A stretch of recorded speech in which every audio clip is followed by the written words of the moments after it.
√3 অমূলদ সংখ্যা এর প্রমাণ।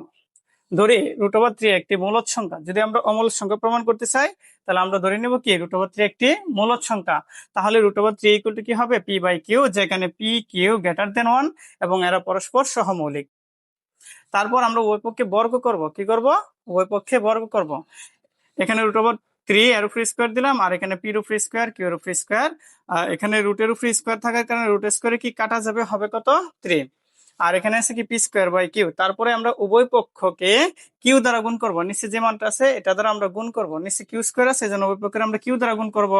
তাহলে 3 কে q দ্বারা গুণ করলে হবে 3q, আর p²/q² কে q দ্বারা গুণ করলে হবে কি p²/q। এখন দেখো 3q পূর্ণ সংখ্যা, কিন্তু p²/q পূর্ণ সংখ্যা নয়। এটা আমরা কিভাবে বুঝলাম?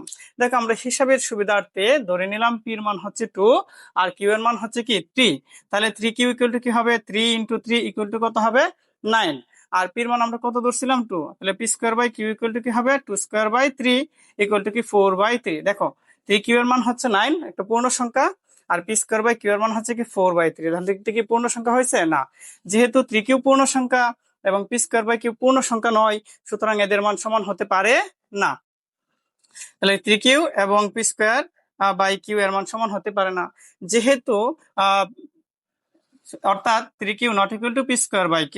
এখন 3q not equal to p²/q হওয়ার কারণে √3 ইকুয়াল টু p/q কি, এটা কি সঠিক? না। তাহলে কি √3 এবং p/q এটাও সমান হতে পারে না। অর্থাৎ √3 নট ইকুয়াল টু কি p/q। সুতরাং √3 একটি কি অমূলদ সংখ্যা। ঠিক একইভাবে √5, √7 এগুলো যে অমূলদ সংখ্যা প্রমাণ করা যায়।